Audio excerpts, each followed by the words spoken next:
Hello everyone, আজ বানাবো চিংড়ি মাছের পুর দিয়ে পটলের দোরমা। প্রথমে 6টা পটল ভালো করে ধুয়ে খোসা ছাড়িয়ে নিয়েছি। তারপর পটলের মধ্যে থেকে বীজগুলো বের করে নিয়ে সাইডে রেখে দেব। একটা মিক্সিং জার নিয়ে নিয়েছি। মিক্সিং জারের মধ্যে চিংড়ি মাছ, পটলের বীজ, পেঁয়াজ ও কাঁচা লঙ্কা দিয়ে একটা পেস্ট বানিয়ে নেব।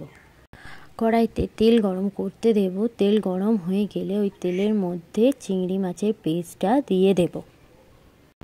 পেস্টটা ভালোভাবে ভেজে নেব। ভালো করে ভেজে নেওয়া হয়ে গেলে এর মধ্যে দিয়ে দেব 1 চামচ আদা রসুন বাটা। সেটা দিয়ে ভালোভাবে কষিয়ে নেব। কষানো হয়ে গেলে এর মধ্যে দেব 1 চামচ হলুদ গুঁড়ো, 1 চামচের মতো লঙ্কা গুঁড়ো দিয়ে ভালো করে নেড়ে নেব। তারপর এর মধ্যে আমরা দিয়ে দেব 1 চামচের মতো জিরে গুঁড়ো ও 1 চামচের মতো ধনে গুঁড়ো দিয়ে ভালো করে কষিয়ে নেব। আমাদের এখানে প্রায় পুরটা রেডি হয়ে গেছে। আমরা এটাকে তুলে নেব এবং তুলে নেওয়া হয়ে গেলে আমরা এটাকে ঠান্ডা করতে রেখে দেব। বীজ বের করে রাখা পটলগুলোর মধ্যে 1 চামচ হলুদ, স্বাদ মতো নুন দিয়ে ভালো করে পটলগুলো মাখিয়ে আমরা নিয়ে নেব। তারপর গরম তেলের মধ্যে একে একে সব পটলগুলো ভাজার জন্য আমি কড়াইতে দিয়ে দেব। পটলগুলো ভালোভাবে ভাজার জন্য আমি একটু উল্টে দেব। এখানে আমি ভাজা পটলগুলো তুলে নিয়েছি। পটলটা ঠান্ডা হয়ে গেলে এর মধ্যে পুরটা আমি অল্প অল্প করে ভরে দেব। একটু চেপে চেপে ভরে দেব যাতে পরে বের না হয়ে যেতে পারে, এবং সব শেষেও আমি ভালো করে পটলের মুখটা একটু চেপে দেব। এখানে আমার সব পটলগুলো রেডি হয়ে গেছে। এরপর ওই পটল ভাজা তেলের মধ্যে শুকনো লঙ্কা, একটা তেজপাতা, গোটা গরম মশলা ও 1 চামচের মতো জিরে দিয়ে আমি ফোড়ন দেব। তারপর ওই তেলের মধ্যে দিয়ে দেব পেঁয়াজ বাটা, দিয়ে ভালো করে পেঁয়াজটাকে আমি ভেজে নেব।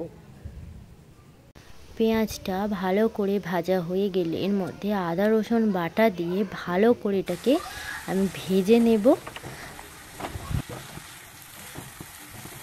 ভাজা হয়ে গেলে এর মধ্যে দিয়ে দেবো 1 চামচ হলুদ গুঁড়ো, 1 চামচ লঙ্কা গুঁড়ো, 1 চামচ কাশ্মীরি লঙ্কার গুঁড়ো, 1 চামচ ধনে গুঁড়ো, 1 চামচের মতো জিরে গুঁড়ো, স্বাদ মতো নুন ও গরম মশলা দিয়ে দেব।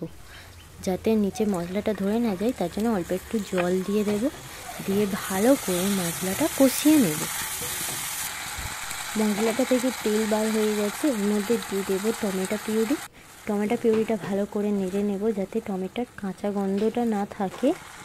তো এর উপর দিয়ে দেব ধনেপাতা কুচি, দিয়ে ভালো করে গ্রেভিটাকে নেড়ে নেব। তারপর ওই গ্রেভিটার মধ্যে দিয়ে দেব ফ্যাটানো টক দই। অবশ্যই টক দইটা দেওয়ার সময় গ্যাসটাকে লো ফ্লেমে রাখবে যাতে টক দই ফেটে না যায়। মশলাটা থেকে তেল ছেড়ে দিয়েছে। এর মধ্যে আমি দিয়ে দেবো পরিমাণ মতো জল, দিয়ে ভালো করে একটু নেড়ে নিয়ে নেব। স্বাদটাকে ব্যালেন্স করার জন্য এর মধ্যে দিয়ে দিয়েছি 1 চামচের মতো চিনি, এবং ভালো করে ফুটে উঠলে আমরা এর মধ্যে দিয়ে দেবো ওই পুর ভরা পটলগুলো। একে একে সব পটলগুলো দিয়ে দিয়েছি। একটু আমি নেড়ে দেব। তারপর আমি এবার এটাকে ঢাকা দিয়ে দেব পটলগুলো সেদ্ধ হওয়ার জন্য। পটলগুলো এখানে সেদ্ধ হয়ে গেছে। আমি তবুও আরেকবার একটু উল্টো দিকটা সেদ্ধর জন্য উল্টে দেব। এখানে আমাদের পটলের দোরমা রেডি। আমরা এটাকে সার্ভ করে দেব।